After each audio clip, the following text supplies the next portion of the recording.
Hello student, this is class 10th math class. मैं आपको exercise 5.1 के क्वेश्चन नंबर 3 तक एक्सप्लेन कर चुका था। आज मैं क्वेश्चन नंबर 4 के बारे में बात करूंगा। क्वेश्चन 4 गिवन है, which of the following are AP if they form an AP, find the common difference D and write 3 more term. और एपी गिवन है 2, 4, 8 और 16। तो हम यहाँ देखते हैं कि जब हम A2 माइनस A1 करते हैं तो 4 माइनस 2 2 मिलता है। A3 माइनस A2 करते हैं तो मिलता है 8 माइनस 4 यानी 4। और A3 माइनस A4 करते हैं तो 16 माइनस 8 इक्वल टू 8। तो हम ये कह सकते हैं कि it is clear that it has no common difference, यानी यहाँ पर कोई भी हमें कॉमन डिफरेंस नहीं दिखा। क्यों नहीं दिखा? क्योंकि यहाँ का डिफरेंस 2 है, ये डिफरेंस 4 होता है और ये डिफरेंस 8 है, and this all are not in common term. तो हम ये कह सकते हैं कि इसलिए 2, 4, 8 और 60 ये do not form the AP, ये एपी को फॉर्म नहीं कर सकते हैं। क्वेश्चन नंबर 4 का सेकंड पार्ट है 2, 5/2, 3 और 7/2। तो जब हम देखते हैं A2 माइनस A1 तो 5/2 माइनस 2 करने पर हमें क्या मिलता है? हमें मिलता है 1/2। यूजुअली जब हम A3 माइनस A2 करते हैं तो 3 माइनस 5/2 करने पर क्या मिलता है? ये भी 1/2 मिलता है। और तीसरा जब मैं करता हूँ A4 माइनस A3 तो यहाँ भी मुझे मिलता है 1/2। तो हम ये कह सकते हैं कि it is clear that all difference are 1/2, hence it term of AP।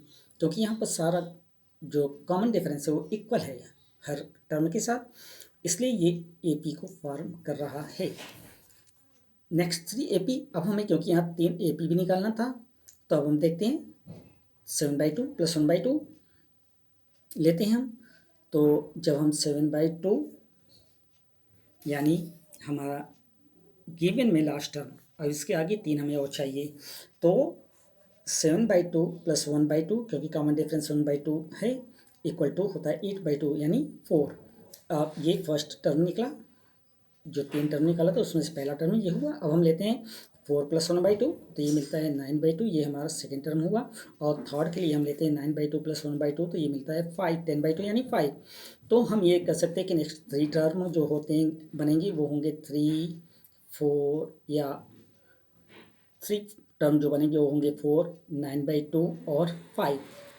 Usually question number 4 के थर्ड पार्ट को मैं देखता हूँ।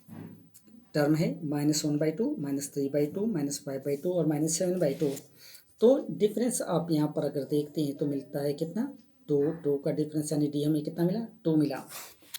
तो हम ये कह सकते हैं कि ये एक टर्म एपी का एक टर्म फॉर्म करता है। लेकिन अब हमें क्योंकि 3 मोर निकालने हैं तो अब हम 3 मोर के लिए क्या करते हैं? -7/2 और -2।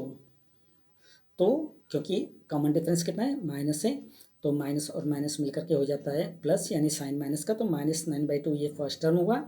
-9/2 फिर -2 करते हैं तो -11/2 और ऐसे ही -13/2। हमें नेक्स्ट 3 AP के टर्म मिलते हैं, वो होते हैं -9/2, -11/2 और -13/2। ये हमारे टर्म फॉर्म कर रहे हैं। जब हम एक्सरसाइज 5.2 की बात करते हैं तो सबसे पहले हमें ये ध्यान रखना चाहिए कि हमें फार्मूला मेमोराइज कर लेना चाहिए। और फार्मूला हमारा है एन क्या है? ये nth टर्म कहा जाता है, यानी योर रिक्वायर्ड टर्म। और ये होता है a प्लस n-1 d। ए क्या है? ए आपका फर्स्ट टर्म है, n-1 कुल कितने टर्म, और d एक कॉमन डिफरेंस। जैसे अब एक एग्जांपल के थ्रू मैं इसको एक्सप्लेन करूँगा कि which term of the AP 21, 18, 15 and so on is 81. Also is any term reason for your answer। तो अब हम देखते हैं यहाँ पर d की वैल्यू। तो यहाँ पर हमारी d की वैल्यू होती है A2 माइनस A1 यानी 18 माइनस 21। तो हमें मिलता क्या है? d की वैल्यू मिली -3। तो अब हम ये कह सकते हैं कि a की वैल्यू है 21, d की वैल्यू हो गई -3 और an यानी टर्म जो फाइनली गिवन था वो है -81। तो according to formula a n term equal to a plus n-1d। तो 81 इक्वल टू 21, क्योंकि e क्या है? 21 फर्स्ट टर्म है, प्लस n-1 इंटू डी, तो डी की वैल्यू -3 हुई। तो हम ये कह सकते हैं कि 81 minus 81 equal to 21 plus -3n plus 3।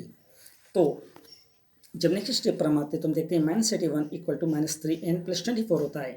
तो 3n की वैल्यू क्या होगी, जब साइड चेंज किया तो ये माइनस से प्लस में हो चुका है, तो 3n की वैल्यू क्या हुई, तो 24 प्लस 81 यानी 105। तो अगर 3n की वैल्यू 105 है तो n की वैल्यू क्या होगी, तो 105/3 मैंने किया तो मिला मुझे 35, यानी nth टर्म, यानी कौन सा टर्म, 35 टर्म पर हमें क्या मिलेगा, 35 टर्म तक जब हम इस क्वेश्चन पे जाते हैं तो हमें आंसर मिलता है -81 विच इज गिवन। तो आल्सो फॉर जीरो टर्म, अब हम जब इसे जीरो टर्म के लिए लेते हैं तो n यानी n की वैल्यू जीरो, तो 0 इक्वल 21 प्लस n-1 और -3 डी की जगह। तो हम ये कह सकते हैं कि 0 equal to 21 plus -3n plus 3, तो 3n इक्वल टू 21 प्लस 3 यानी 24, 21 प्लस 3 24। तो 3n की वैल्यू अगर 24 तो n की वैल्यू 24/3 इक्वल टू 8, यानी यहाँ पर कौन सा टर्म होगा, 8वां टर्म होगा। 8 टर्म पर जब हम इसे डिस्क्राइब करेंगे तो हमें जो वैल्यू मिलेगी वो होगी 0। तो हम ये कह सकते हैं कि hence the 8th term is 0। और इसके साथ ही अब कल से मैं एक्सरसाइज 5.2 की एक्सरसाइज को फॉर्मली स्टार्ट करूँगा। तब तक के लिए थैंक यू वेरी मच।